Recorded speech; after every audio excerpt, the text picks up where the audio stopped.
This is the Game Changers Experience. Deep dive conversations with leading business disruptors, Olympic athletes, celebrities, entrepreneurs, and influencers from around the world. This show will teach you insights about the winning principles in mindset, productivity, marketing, branding, entrepreneurship, business strategy, and more. Hosted by Productivity Authority, business strategist, former elite athlete, author, and public speaker, Adam Strong. Hello, everybody, and welcome to the Game Changers Experience with myself, Adam Strong. And today we have another fun-packed guest here on the show. And you know, it's really interesting. I love, just offline, we were speaking with, I was speaking with our guest today. His name's Pete Taylor, by the way. And he's he's got a really interesting background, very similar background to me, got a little bit of fitness in there, kind of was picked on when he was younger and stuff like that. So we have very similar experiences. But I tell you what, some of the stories that he's going to be sharing with us today is going to be absolutely mind-blowing. It's going to blow you away. Anyway, so who is Pete? Pete is, I suppose he's from, he's a picked on, bullied person, what I used to be, to pro athlete, to serial entrepreneur. He's basically built 7-figure businesses. He's had dozens of employees. He's had the Rolex watches. He's had the nice cars. He's been in nice countries. He's like nice houses, all that kind of stuff. You know, kind of like, I suppose, what some entrepreneurs might see as success, right? Whatever that might look like to you, because success is very different for different people. So, but when he did that, he came to this realization, and he just, you know what? He came to this realize that you know what? He kind of continued to do what he did, and then he went and followed his passion. And we're going to be talking a little bit about his passion during our conversations today. And so, what Pete does is he helps mentors 7 to 8 figure business owners more specifically, and he coaches them on 3 main skills, which is resilience, discipline, and character journey, which I feel is so important, especially when building brand and really building a trust and with your audience, etc. So, listen, I'm really looking forward to today's conversation. Just want to welcome our guest. Pete, welcome to the show. Good to be here, Adam. Great to have you here, my friend. It's interesting because, I was just saying just beforehand, I just thoroughly enjoyed our conversation offline. And, because I know that you reached out to me and, I was like, oh, this is he's got a fitness background and that kind of stuff. But where did the before we kind of get into the crux of it, like, did you start off as where did the whole kind of ideology come from when it came into bodybuilding? Did it come on later on in life, or was it used as a vehicle for confidence building? Where did that idea come from? Yeah, that's a good question. Do you know, I pinpoint this. I can literally pinpoint it to the exact conversation. I could feel, I could feel like the pit in my stomach. So when I was 15, I remember it. I freaking remember this. Remember the girl's name. Remember everything about it. I was in a field with my best mate Danny at the time. Danny's a good-looking guy.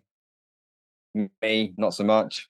And at the time, I got very, very, very small for my age as well. My actual growth was 3 years behind what it should have been, according to the doctors and people in the hospital. So imagine me. I'm a 15-year-old boy, 16-year-old boy, and I look like a 13-year-old, 12-year-old, right? And when you're at that age, like it's a big difference. It's a real big difference.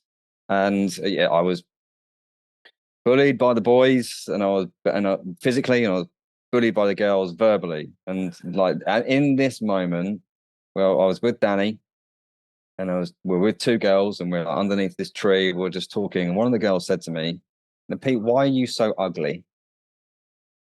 And charming. External, yeah, I mean, it was freaking old. But externally, I brushed it off. Internally, I died. Like internally, it was just like I knew anyway. Like I hadn't got girlfriends up until that stage, and until past that, and I didn't feel great about myself anyway. But I can look back at that. I'm grateful for her. Because I was like, after that moment, I cannot be made to feel that way again. And what can I do about this? And so at 15, I joined the gym. A friend at the time, she worked in the gym's cafe, and she said to me, "Oh, there's actually an opening to join the cafe, do a weekend job." I was like, "Yeah, great. I'd like to earn a bit of money, but also I want to be in that environment. I want to be in the gym." I had no idea what it was about, and I got into that and started working on my body. And within months, there was noticeable change.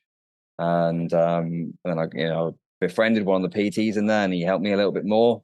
And I picked up a book called How to Talk to Anyone and started reading books. And at this stage, it was like, it was for vanity. I wanted to pick up girls. I just wanted a girl. I wanted the cool boys to like me, and I wanted the girls to like me.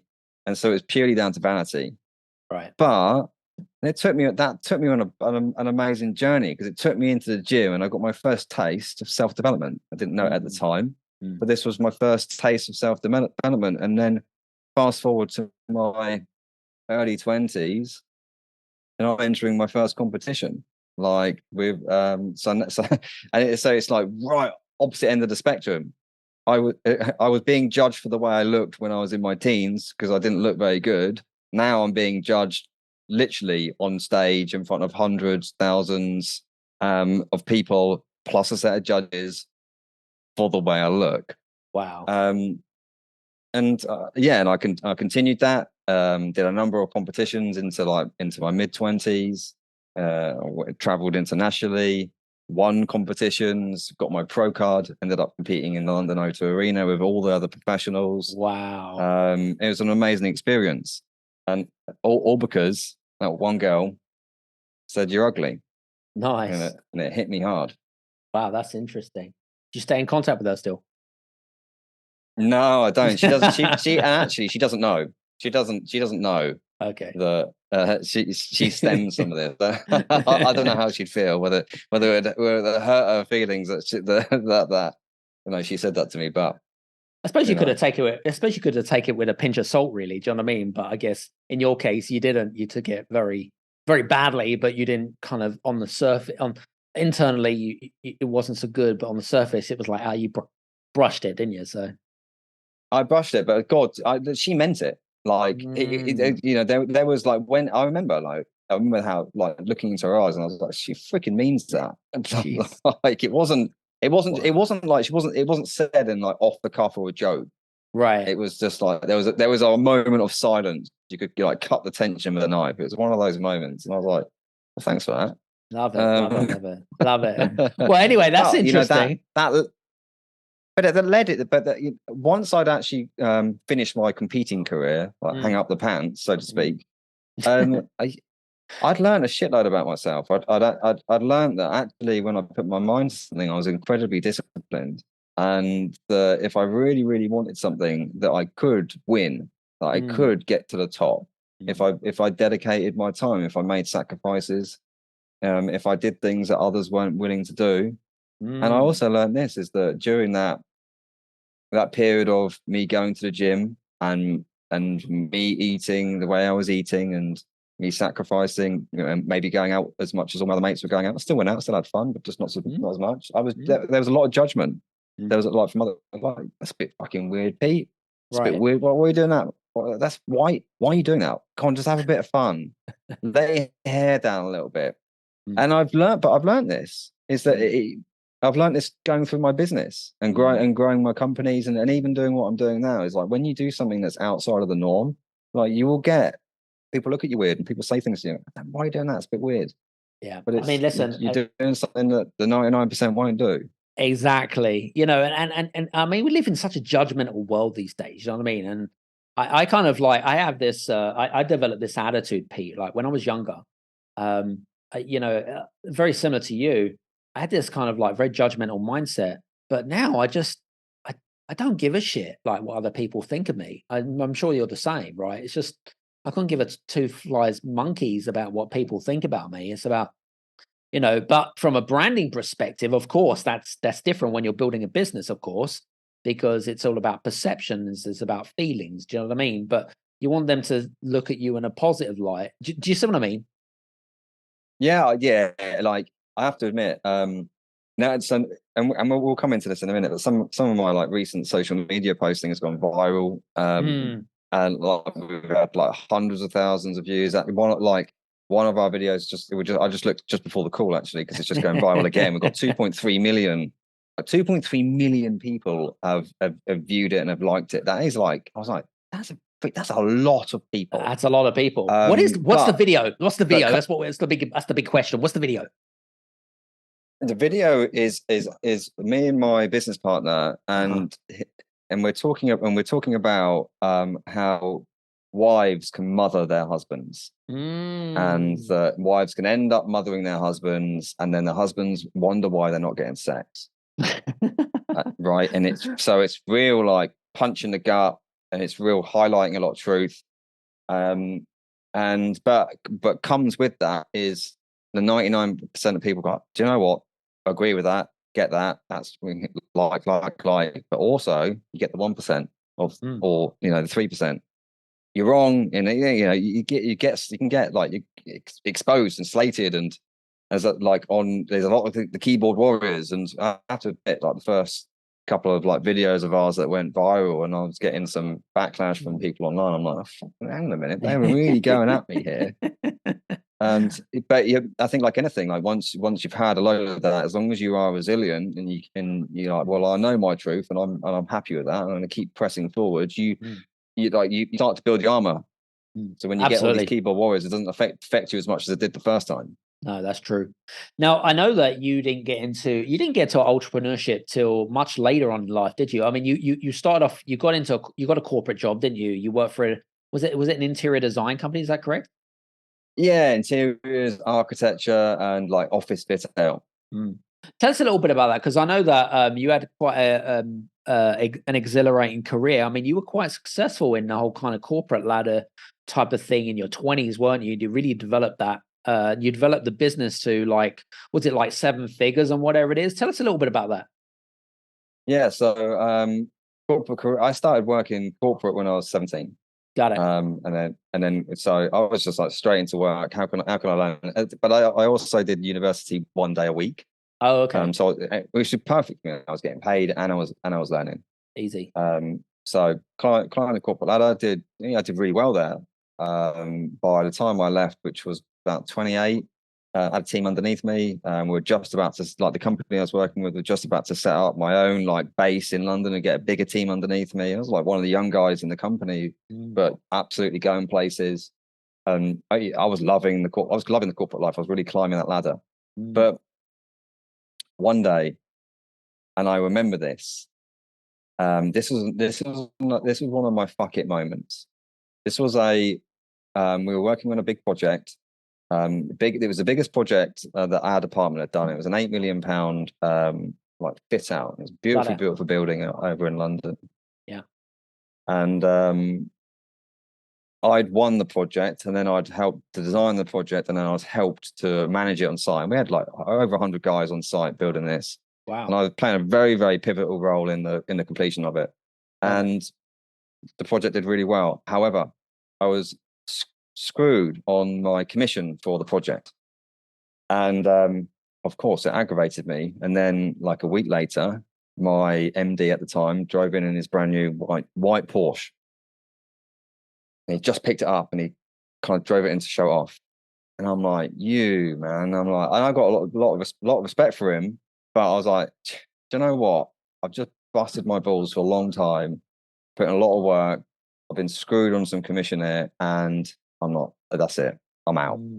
It was do you know what? I can do this myself. I'd realized during the journey of building that big project, I was like, do this myself. So at the time, one of the guys who was in my team, we set up a business and we started, and then that was it. A few months later, we're out on our own. We had a little pot and we started in the living rooms, and then over the course of 6 years, we went from office to office, and then in the end, we ended up with a 3-story building over near London. Wow. We had tenants in the building, a team of 20 people. Our plans were to fit out the top floor of the building and make it into a co-working space. And we're doing super well. And it was an incredible journey building, like going through my corporate career and then switching that into actually then building a business and learning the art of business. which is an art, and there's plenty of skill sets to learn during that. And it was a wonderful time. It was a wonderful season. It's an interesting thought, because I wanted to kind of go backtrack quickly, because I know that there's going to be listeners here that are either still in a corporate job and that are transitioning into entrepreneurship, which is effectively what you've done as well. Number two, maybe they're doing a job just for the wrong reasons. Do you know what I mean? Like just to pay bills while they get their business up and running, or they're doing their job because they're doing it for all for the wrong reasons. They're not aligned to their core values, etc., etc. Now, when you went through, when you got screwed on your commission, for example, which is, you busted your balls on that particular project or whatever it is, what was the thought that was going through your mind?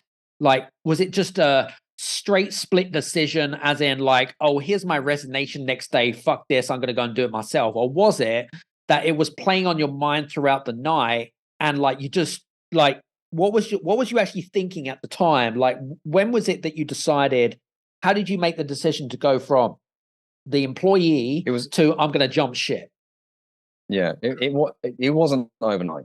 And although there was the screw it moment, that was the catalyst. It wasn't the catalyst. Like it was just like, aha, this is definitely the right decision. I was already thinking about it, because when we were on site building this big project, it was extremely stressful. We were going into London at 5, like leaving at 5 a.m. in the morning, wasn't getting home till 8 p.m. at night. So the commute was long. It was very, very stressful, very, very intense on site.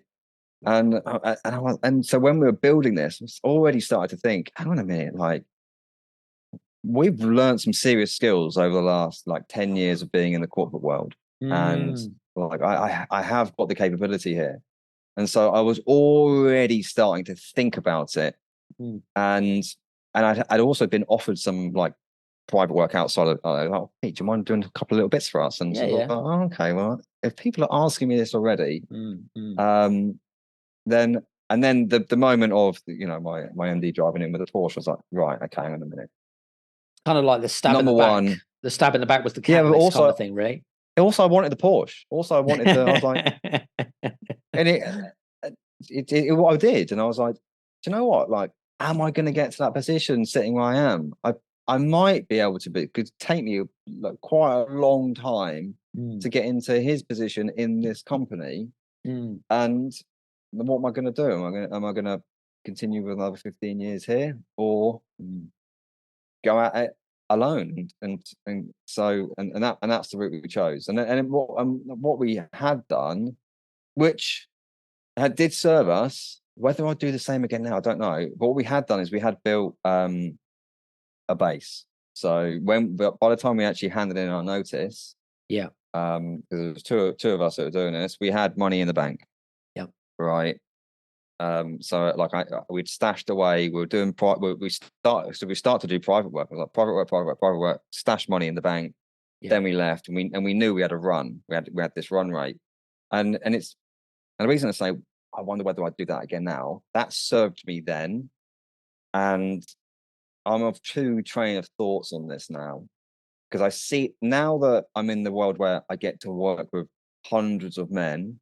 We have thousands in our community. I see something that a lot of guys are comfortable, and a lot of guys are like, oh, do you know what? If this fails, it's okay, because I'll just fall back on that. They've all it's very, very easy to not play full out 100%. This is do or die, because I've got a comfort blanket, because I've got a cushion, because do you know what?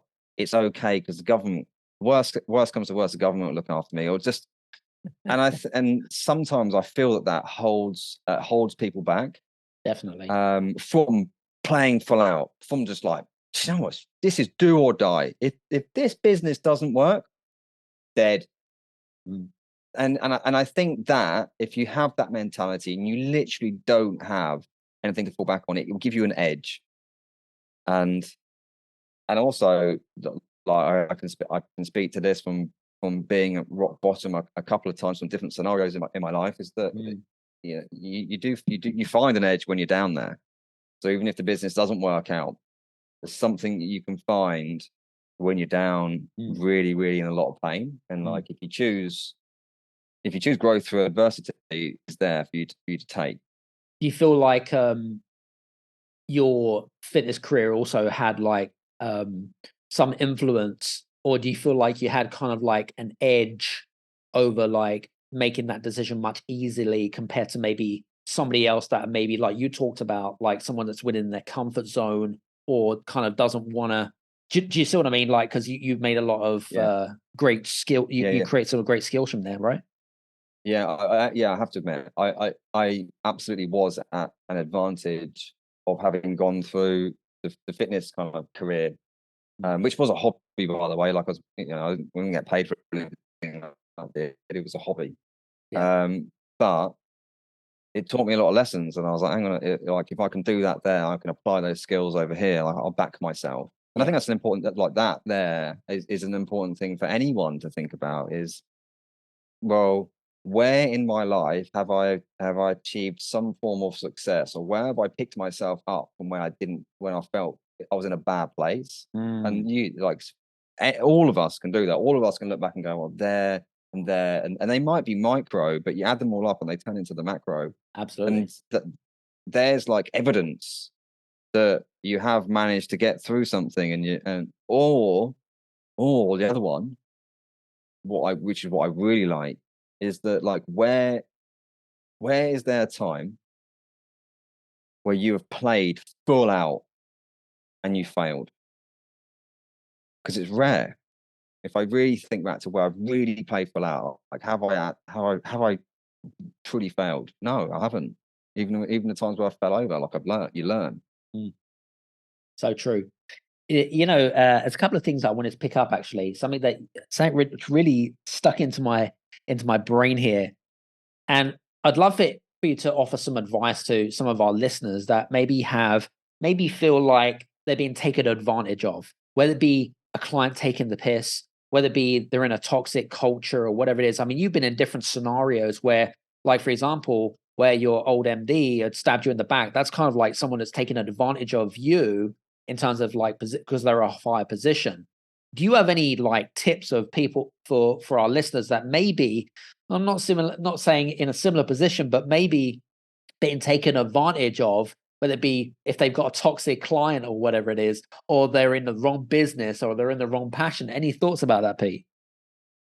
Yeah, I mean, it's a I don't know how old the saying is, but I remember when I first heard the saying, I'd actually already made the jump, and I went to a talk, and this woman said it on stage, and I'm like, oh my god, that is freaking powerful. And she said, and you might have heard this before, she's like, no one is coming to save you.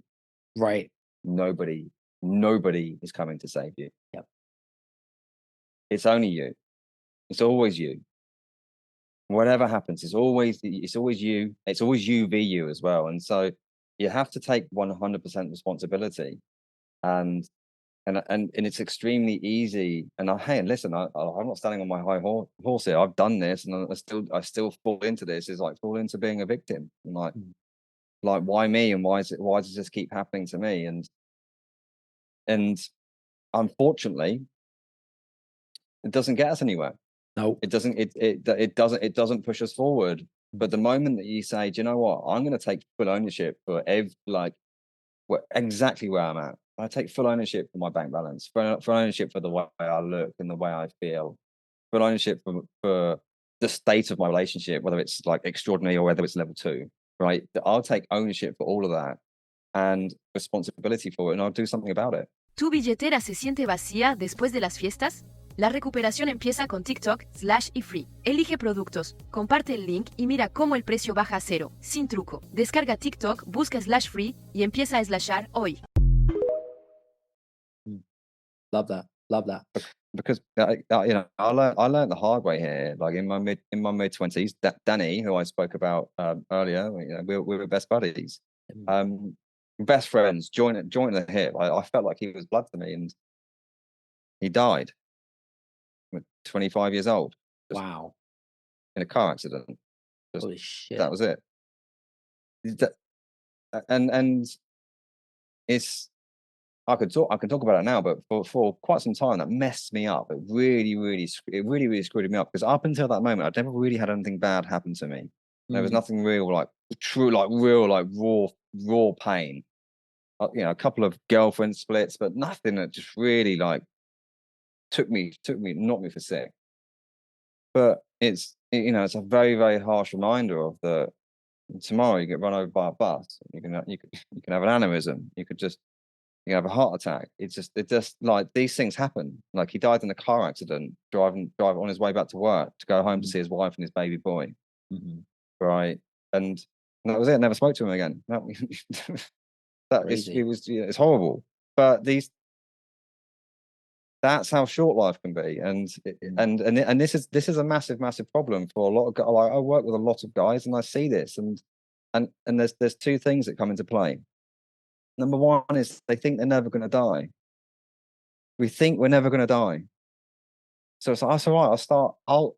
I'll quit the job on Monday, or no, I'll do it in 2 years' time once I've just got through this project and then I've just got through the next promotion. Then I'll do it. I'll start the fitness journey in a month's time. I just want to get all this stuff out of the way, get it out of the way first. Then I'll start it. We think we're never going to die. We think we're invincible. But we are. We aren't invincible. And the second thing that comes into play here, that I see this in myself, and I see this in plenty of other guys, is that we think that no one is watching us, and because no one is watching us, get away with stuff. We do things we shouldn't do. We like the photo that we shouldn't like on Instagram. We watch too much Netflix. We watch too much porn. We don't have the heart. We don't have the conversations we know we should have. We procrastinate. We do whatever it looks like, whatever that vice is. We drink too much, whatever that vice is. We think no one is watching, so we get away with it. I'll be all right. No one's truly keeping me accountable. But here's the thing: there is someone that is watching. You are. Your soul is, your psyche, your subconscious, whatever you want to freaking call it, that is watching you. And every time that we make these micro decisions that mess us up, that aren't aligned with who we want to be, consciously we know, every time we make them, break a promise to ourselves, imprints on our soul, micro, in like little dents, like dent. And over time, it becomes habitual. Over time, it becomes a macro. Yeah. Over time, it becomes who we are. Yeah, love that. It's very good, and I suppose it forms us as a character as well. There's one thing that kind of came to my mind when you were speaking. Actually, something that you brought up, and I know that you've definitely been in situations like this. Now you've been an entrepreneur for quite a number of years now, working with guys, and running sort of what I like to call the alpha male programs, like how to be a proper guy type of thing, right? But, and this doesn't just apply for men, this applies to women, it applies to all entrepreneurs. How do you deal with, if you've got like going through your mindset of responsibility, putting too much weight on your shoulders, and basically like beating yourself up if you don't achieve shit? Do you know what I'm saying? Like, and I'm sure this has happened to you a lot. Like, what do you say to yourself? How do you get yourself out of that, should we say, that dead end? Because sometimes it can feel like you're like knocking yourself down, you're beating yourself up for whatever reason. And actually, it's not so bad from the outset perspective, but from your perspective, it's like eating you alive. Do you know what I'm saying? Like, how do you deal with like putting too much weight on your shoulders and kind of like enjoying the journey, if you like? Yeah, it's cliche, but it is the journey. We think about the best moment, like the best moment when I cost my first million. Yeah, it wasn't like this, like, let's get the fireworks out and I'm like, oh my God, I've made it. That's it. It wasn't. I didn't even know I'd done it. It was just another day. And what was great was the journey up to it. The 3 a.m. calls, the hustling in the office, like the living room, like all the paperwork everywhere. I'm just like working, like the hiring the first employee and the firing the first employee, like all the journey, all the hard stuff, that was like fucking, that was it. That was it. And so it's never the end result. It's never like the destination, albeit like we have to have these destinations. We have to have these things. Like, so we got something to aim towards. We can gun towards it, but it's reminding ourselves that it is a journey. It's also having self-compassion, self-respect. And for me, I validate myself not on the result, but just on my actions. So at the end of every day, I'll put my head down, I go to sleep, and before I go to sleep, I might have done everything I said I was going to do. Did I break my promises today? Did I complete my non-negotiables that I committed to doing every freaking day? And as long as I have, then I'm like, hey, good day's work, mate. Crack on. Now on to the next, day by day. Now, I know that we're kind of coming towards the end of our conversation, but I have to ask you this question. Okay. So going from what would be your three biggest takeaways from when you were a 6-figure entrepreneur to a 7-figure entrepreneur? What were your three biggest takeaways? Yeah. Okay. Number one is simplicity. Like that. Like sometimes when you're a 6-figure entrepreneur and you're trying to get to 7 figures, you're trying to add everything under the sun into your business to figure out the next thing. I'm going to add that person, or add that thing, or add that product, add that offer, add that system, add that process. And it's not necessarily the right thing. It's like simplifying. So I like to eliminate to elevate, reduce. So what can you eliminate just to simplify everything? So it's like, hey, the customer journey is like these things at the moment. Or what's just like the things that just they're the biggest bang for our buck. They like our clients and customers, they freaking love it. And we'll just do that and just do more of it. Right. And then it's so, and like, what's our product suite? What's our offerings? It's like, well, we've got freaking 16 of them. What's the ones that make us the most money, make us the most profit, and we sell the most of? Well, it's these three here. Let's just simplify it. So simplification is definitely the way forward from 6 to 7. You don't need big teams to do that. You really, really don't. You can get there with a small team. That's number one. Number two is I think your personal self-restraint. Like I like this value as like for anyone to have this self-restraint, and like self-restraint. If you embody that goes, well, that's all the way from I'm going to restrain looking at social media for the sake of looking at social media. I'm going to restrain going on Netflix for the sake of going on Netflix. I'm going to restrain doing the next business course or the next program or the next podcast or whatever that looks like. I'm just going to focus and keep myself restrained from anything that's going to negatively affect the growth. Love that. And I'm telling you, so it's linked with the simplicity. Yeah, love that. Because then you just focus on the one thing, and you'll grow as a person if you embody that value. Very cool. Right. Very good. Any last one? Yeah, just don't give up. It's just just treat every day as it's one day at a time. Just like I said earlier, like I validate myself at the end of every day, not at the end of every week or month. It's day by day, and you just keep going day by day. Even when the times are hard, you freaking keep going day by day. It's like when it's really, really difficult, that's when most people quit. And just if you tell yourself I'm not going to quit, then you'll get there. Definitely. Love that. Some good stuff. But listen, first of all, I just want to say thank you so much for today's conversation. I think we could probably talk for hours. I mean, you've got there's a lot of great juiciness in our conversations. And I mean, there's so many different avenues we could go and deep dive and whatever it is. So I just want to say, first of all, thank you so much for jamming with me and having a great conversation, first of all. Pleasure. And for you guys that are listening in, by the way, I wanted to highly endorse, if you don't know who Pete is, please make sure that you go check out Pete's social media links or whatever it is. Go check him out. Just check him out on social media. What's the best way that people can sort of follow you? Is it on LinkedIn, email, website, that kind of stuff? Yeah, website's petetaylor.co.uk, and Instagram, I'm very active on there. It's Pete_Taylor. Instagram, very cool. Listen, guys, hope you've enjoyed today's. And if you have any questions, feel free to reach out to myself or Pete. I'm sure that in due kind, him or his team will be able to respond to you. And hope you've enjoyed today's great session with me and Pete. And just want to say thank you so much and appreciate the call. Take care and we'll see you soon. Cheers now.